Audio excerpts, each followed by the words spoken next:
Thanks, Anita. I know several of you have been waiting to talk with Shobna, so I'm not going to come between you and what Shobna is here to share with us.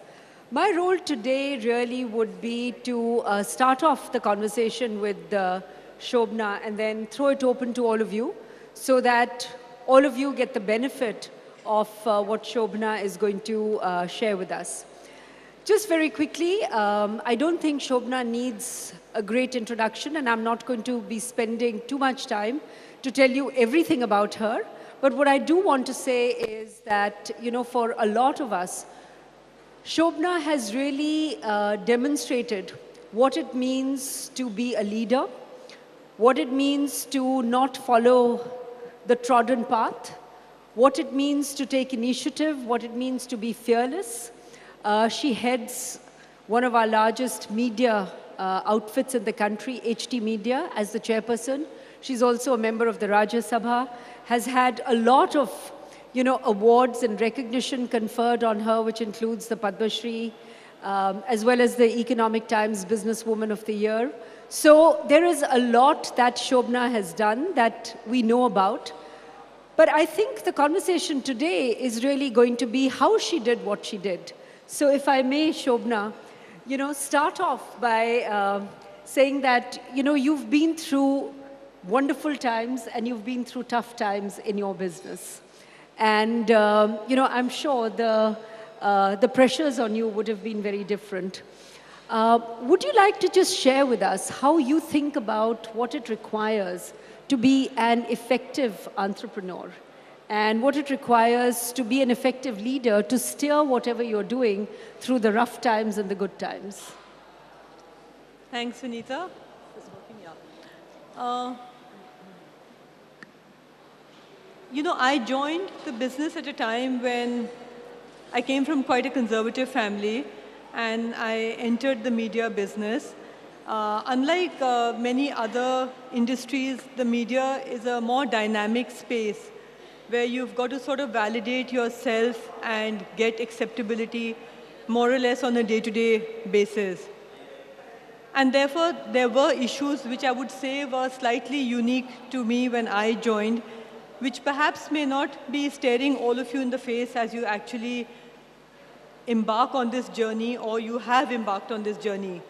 But irrespective of which industry one joins, I feel you have to have a burning sense of ambition, courage with it.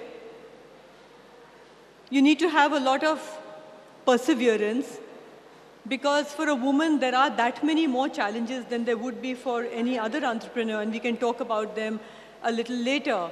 But the truth is that we do have to manage two different aspects of our life, and therefore the challenges are that much more, irrespective of, again, which business you come from or what background you come from.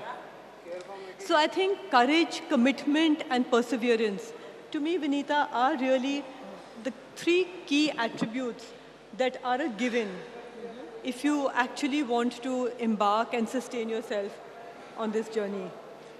That's great. In this journey, I'm sure there may have been moments when you were perhaps not 100% sure whether what you were doing was going to work out, at least the way you expected it to work out. Tell us a little bit about, how you dealt with the trepidation, the apprehension, which, any transformational journey requires, and how you thought about it and how you dealt with that. There are many issues that actually confront you. And for me particularly, it was an area which was not really thought of. I'm a publisher, and the publishing industry primarily was seen much more as a cause, much more as a social service, not really thought of as a business. And things started changing, at least within the country, only for the last 2 decades or so. And there were many ideas and there were many things which I felt, and I could see the writing on the wall, and I felt that this is the right way to go and this is the right direction. But whether or not we as a country were ready for it, whether or not the time for my company, looking at which position we were in, whether we had the management bandwidth or not, were issues that did face challenges. And there were many setbacks as well. So for instance, to give you an example, one could typically see, and for the last decade or so, that, reading as a habit is on the decline, that traditional media as an industry is on the decline. They're all on the decline globally. In India, we have a lot of headroom for literacy, and therefore it's an industry which is doing very well. But you can't ignore and divorce yourself from global trends, and I could spot this quite early in the late 80s that this trend was coming. Many cities became newspaper-less cities, and people started migrating to the electronic platforms. We in Hindustan Times too decided that that's the right direction for us to go in. But you have very poor connectivity in this country. There's hardly any broadband. The internet penetration is not what it needs to be. And yet you can see a certain global trend. And therefore, somewhere close to 2000, we decided that we have to start offering our content on a digital platform in addition to what we were doing. But something like that naturally required a lot of money. And it was not enough to just offer the content, but even services were moving. And that's about the time when you first saw a big internet boom, and we were all kind of riding on it. Unlike many people who felt that, okay, they either exited at a time, and many people exited making huge sums of money, many people drowned. For us, it was actually a logical extension of our business. And yet, suddenly I could see that this whole bubble had burst. I could suddenly see people losing millions and millions of dollars. And yet, as far as we were concerned, it wasn't really a fancy new business that we had to get into. It was also a question of our survival. It was also an investment for the future. And therefore, we had to treat this quite differently. And we went through many anxious moments. I went through much trepidation because I knew this is the right thing to do. But when you're putting good money after bad money, you need to have the stomach to do it. Because you can see in the short term, you're not going to be making returns. So that's the reason why I feel a certain vision as to where do you see the future, where do you see your industry going, and then to have the stomach to say, I'm going to be funding losses, but I'm going to be funding them because I know this is my vision, this is my destination, and I know in the short term it's not going to make money. And believe you me, at that moment, it took a lot to actually stick in there. And I did have many, many sleepless nights, as did the rest of my senior management team, because everybody was exiting as fast as they had actually entered this space. But for us, it was a very logical extension, and we stuck it out. We lost money, but we stuck it out. We questioned ourselves many times. Is this the right thing to do? Should we be exiting like everyone? Should we just stick out there? Or people will say, how foolish, look at the amount they've lost. So there have been many, many anxious moments. We forget all the things that might go wrong when things turn out correct. But you have to understand that in any journey, if 4 or 5 things turn out correct for you, you're very lucky, but you also have to take all the shortcomings that go with it. You also have to take the so-called failures, because I think you only come out of them even more emboldened, and I think it's very much part and parcel of running a business. As they say, if you don't fall, you won't learn how to walk. So I guess you just have to deal with those as well. Shobna, just turning tacks a little bit, there are a lot of people here in the audience, who are first-time entrepreneurs, who don't come from families that have been in business for a long time. And, the question always is, how do I stick it in there? Where do I get funding from? Based on your experience and, the fact that you actually came into a business which was already a business, but you came in there and you transformed it very significantly. But if I'm 35 and I'm a first-time entrepreneur and I don't have access to money, what would you tell, some of the people who are sitting here? What is the best way to approach it? Where to look for guidance, where to look for help? I still think that this is a bit of a problem area, though things have improved significantly over the last couple of decades, and access to capital has somewhat become simpler.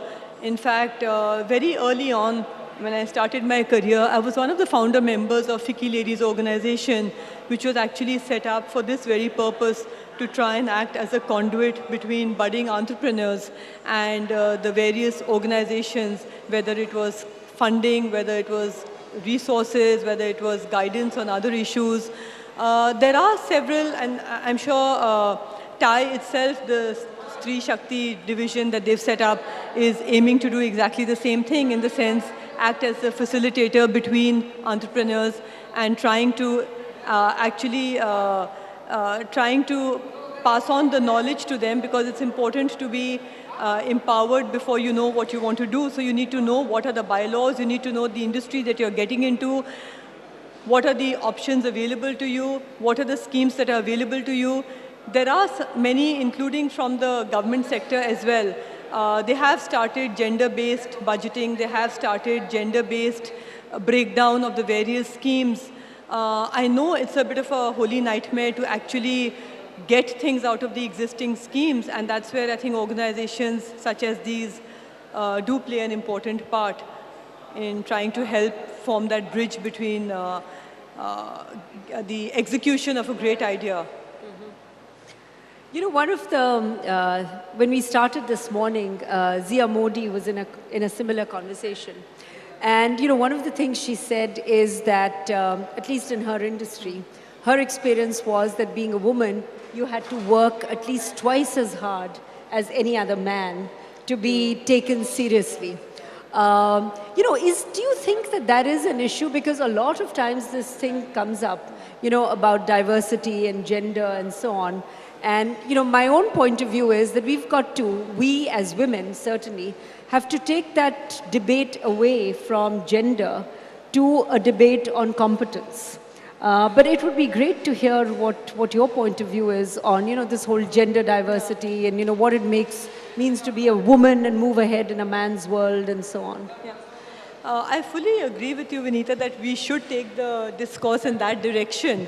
But unfortunately, I tend to agree that, you know, a woman does have to work twice as hard before she gets the sort of recognition. So typically for every given position, you know, when you're looking at a man versus a woman, that a woman does come with a little bit of baggage. And there are some compromises, and that's the reason why I believe that all stakeholders, whether it's financiers, whether it's your peers in the industry, or your bosses, they need to appreciate the fact that for a woman, it is actually performing a dual responsibility. If you just pick up the issue of maternal leave, it's not easy, forget the cost and the quality, but it's not easy for a woman to actually leave her child behind and seek out and take a professional life. And these are issues that society needs to be sensitive to, because if we don't, then society will just miss out on the, you know, entrepreneurial energy of 50% of our population. But the truth is that a woman does have to put in twice the amount of effort that a man does before she's taken seriously. And that happens cutting across. It happens whether you're a professional, it happens whether you're a budding entrepreneur. It happens even if you've walked in laterally in a situation where you have inherited something. I think to prove yourself, you do have to put in twice the amount of effort. And I see that in my industry too. I mean, there are always concerns about a woman who's working late. Is it safe for her to go home? What about transportation for her? You can't let her go post-9. We have a company policy that says that post-9, you can't go home alone, so there has to be company transport to drop you. The cities aren't exactly very safe, and I'm happy about that, and it's something which I personally felt very strongly about. But when we talk to many seniors within the organization or other industries, the security concerns, the maternal concerns, the other issues always do factor in. And therefore, I think a woman really has to prove that she is perhaps outshining the person alongside her for her to get the role. And I do feel that she has to put in double the effort. Unfortunately, that's where we seem to be, not here, but even globally. Sure. You know, one of the things that is said about you is it's not that you sort of transformed the industry. You were one of the first ones to take, you know, media into an IPO and so on. But also you've built an organization where, you know, there is capability, there is capacity, there is a whole progression for success. What would be your thoughts for, you know, how do you build organizations which are built to last and are not dependent on either a very charismatic leader or, you know, the entrepreneur himself or herself? How do you endure sustainability when you're an entrepreneur?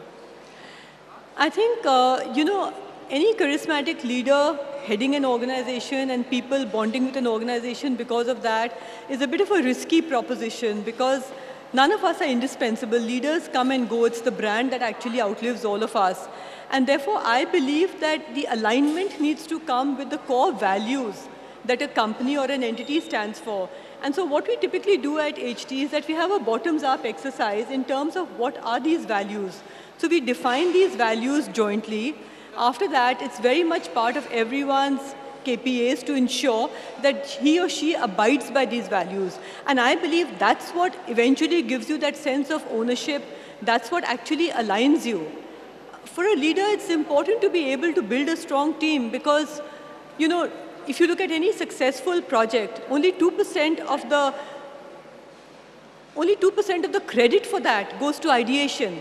98% actually goes to execution. And you can't seamlessly execute a project unless you build a robust team. And to do that, you need to be able to identify people's strengths and weaknesses and be able to actually supplement those. So it's important to be a team player. It's important to be able to build a team. But what's the glue that actually keeps that team together? To me, that's actually the values of the company. That's the mission statement that every company has. What do you stand for? What are the values in your company? What stands you apart from others? And unless there's a buy-in to those values, and that is what holds you together, irrespective of any charismatic leader who may at that time be leading the company, because leaders will change. But those values remain steadfast, and your brand remains steadfast under those values. Great. I would now like to sort of open this to questions from the audience. We have to end the session by 3 o'clock, so we've got about 15 to 18 minutes for questions. Just put your hands up so that we can identify you and we can get the mic to you. Yeah, there's somebody right here in front. Can we have the mic here, please, on the front row? Can we have the mic, please, on the front row?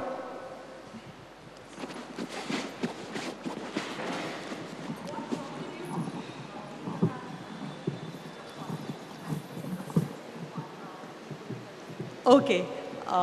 You may want to just repeat the question for everybody else. The question was, what prompted me to become a parliamentarian and take this step in public life? The answer is that actually nothing. This came as a surprise for me. I'm a nominated member of parliament and I don't belong to any political party. So we have 12 members of parliament who are nominated by the president and they have a fixed tenure. And I got this call when I was attending the World Economic Forum at Davos, somebody from the Home Department trying to do some security checking on me. And I got very suspicious and I got very worried. I said, no, what have I done, Why is the Home Ministry after me? And then I asked them, I said, but why are you asking me these questions? Because I'm in Davos and you've pretty much ruined my day. And they said, no, it's just a formality. We're just doing some kind of formality, some routine checkups and all that. And of course So I said, no, I don't know. What are you talking about? So they said, well, this is for the Rajya Sabha nomination. That's the first I heard of it. But I was thousands of miles away and I chose not to let it bother me then. So I come back to India and then there was pin drop silence because nobody had approached me and nobody told me about it. And then just about 4 or 5 days before it became official, I was then called by the government and told that they'll be offering me this nomination. I thought about it because very honestly, had it meant joining a political party, I think my answer would have been no, not out of any other disrespect, but the fact is that apart from being the publisher, I'm also the editorial director of the Hindustan Times. And to be seen to be fair, I think you have to keep away from joining any political party. And that was something that even bothered me as I thought about the nomination bit, that what would it really entail? Would it mean that I have to constantly vote for the government? And then I spent the next 3 or 4 days talking to some of my friends from the political framework, and they said that, no, you vote according to your conscience, and you get a 6-month time in which you decide if you want to join a political party, then you may do so. If you don't want to, you stay there. And then the company that was there along with me, there was Shyam Benegal, who was also nominated, MS Swaminathan. So there was a nice bunch of people, and I thought it would be a useful experience, and I decided to take it, and I've enjoyed every minute of it. And that's how it really happened. So I have a follow-up question to this. How have you actually used this nomination to the Rajya Sabha? How have you thought about it in terms of an opportunity to again do the kinds of things that you've done in your business, to transform thinking, to transform what happens, and how easy has that been? Participation has been very easy, Vinita, but I think I would be sounding very, I think it would be inaccurate to say that, any one member of parliament can really make much of a difference. You need to belong to a larger political party. You need to have a whole body of support. But what we independents do manage to do is that because people know that we don't belong to a particular party and therefore it's not going to be the expected viewpoint, which very often you just zone out, Like I sit in parliament through debates and the debates going on for 5-6 hours, and as somebody gets up, so say on the nuclear deal for instance, as a person got up, depending on which party they belong to, I pretty much knew what they're going to say even before they said it. And so you sort of zone out, you start playing with your BlackBerry or whatever you have to do, because okay, it's going to be more of the same thing. I think the advantage that we independents have is that there isn't that predictability. Nobody quite knows what your views are. So you are heard with a certain amount of respect and with a little bit of attention. And I'm grateful for that. So at least I get that platform, and I know that I've got the ears of my fellow colleagues when I'm speaking, because they don't quite know whether you're going to be supporting a government line, you're going to be opposing it, or you have just a completely different point of view. And there have been times, of course, when certain suggestions made do find place in the policy documents that the government eventually brings out, incorporating the viewpoints that have been made. But to say that beyond that an independent MP can really do very much, I think perhaps might be a bit of an exaggeration.